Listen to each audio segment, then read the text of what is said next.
2025 সালে এই ৩টি কাজের যেকোনো একটি বিজনেস শুরু করলেই সফলতা আপনার দ্বারপ্রান্তে আসবেই। যদি আপনার হাতে এখন মাত্র ৳১০,০০০ থাকে, তাহলে এই ৩টা কাজের যেকোনো একটাই শুরু করে ৬ মাসের মধ্যে দাঁড়িয়ে যেতে পারেন। সফলতা এখন চাকরিতে নয়, স্মার্ট বিজনেসে। বেকারত্ব বাড়ছে কিন্তু সুযোগ বাড়ছে। যারা সময় বুঝে সাহস নেন, তারাই এগিয়ে যান। আজকে জানবো এমন ৩টি স্মার্ট বিজনেস আইডিয়া যা 2025 সালে সবচেয়ে বেশি চাহিদা সম্পূর্ণ। এই আইডিয়াগুলো সবচেয়ে বড় শক্তি, কম পুঁজি কিন্তু বড় রিটার্ন। অনেকেই ভাবে বিজনেস মানে লাখ টাকা দরকার। আমি কিছুই জানি না, লোকজন কি বলবে, এই ভয়ে মানুষকে আটকে রাখে। কিন্তু আজকে আপনি জানবেন সফল হতে হলে লাখ টাকায় পুঁজি না, বরং পরিষ্কার পরিকল্পনা আর একটুখানি সাহস লাগে। চলুন জেনে নেই সেই ৩টি কাজ যেটি আপনি 2025 সালে করলে দাঁড়িয়ে যেতে পারেন। ১ নাম্বার হলো লোকাল ডিস্ট্রিবিউটর বিজনেস। আপনার এলাকায় কোনো পণ্য বেশি দরকার, জিনিসটা খুঁজে বের করে ছোট একটা হোয়াটসঅ্যাপ, ফেসবুক গ্রুপ খুলে বিক্রি করুন। ব্যবহার করুন ড্রপ শিপিং মডেল, নিজের স্টক দরকার নেই।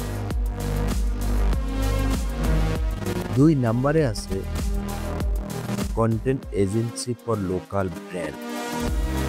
ছোট দোকানদার, ক্লিনিক, রেস্টুরেন্ট, এরা ভিডিও বানাতে জানে না, কিন্তু দরকার পড়ে আপনি ক্যানভা বা ক্যাপকাট শিখে শুধু ভিডিও পোস্ট বানিয়ে আয় করতে পারেন। লোকজন খুশি, আপনিও লাভবান হবেন। B2B ৩ নাম্বারে আছে B2B ইম্পোর্ট এক্সপোর্ট মেডিয়েটর। আপনি নিজে কিছু কিনছেন না, কিন্তু একজন প্রবাসীর জন্য লোকাল পণ্য খুঁজে দিচ্ছেন, অথবা বিদেশি পণ্য বাংলাদেশের কাস্টমার খুঁজে দিচ্ছেন। দুই পাশে কানেক্ট করিয়ে কমিশন। এই মডেল এখন বুম করছে। এই ৩টা মডেলের সবচেয়ে বড় সুবিধা হলো একটা স্মার্টফোন থাকলেই শুরু করা যায়। আপনি ধীরে ধীরে ক্লায়েন্ট, মার্কেট, স্কেল সবকিছু শেখার সাথে সাথে বাড়াতে পারবেন। প্রথমে দিনে ৳৫০০ আয়, এরপর মাসে লাখও হতে পারে। 2025 সালে বেকার বসে থাকা মানে নিজের সময় নষ্ট করা। যে কোনো একটি কাজ বেছে নিন।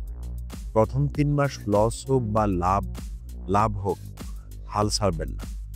এখন যে বয়সটা যাচ্ছে, এটাই অনেকেরই জীবনের মোড় ঘুরিয়ে দিচ্ছে।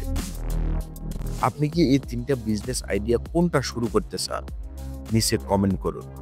আর এমন আরো স্মার্ট ইনকাম আইডিয়া পেতে এখনই সাবস্ক্রাইব করুন। পরের ভিডিওতে জানবো এক রিক্সাওয়ালা কিভাবে ৳৮ কোটি ই-কমার্স বিজনেস দাঁড় করালেন। সবাই ভালো থাকবেন, সুস্থ থাকবেন। আল্লাহ হাফেজ।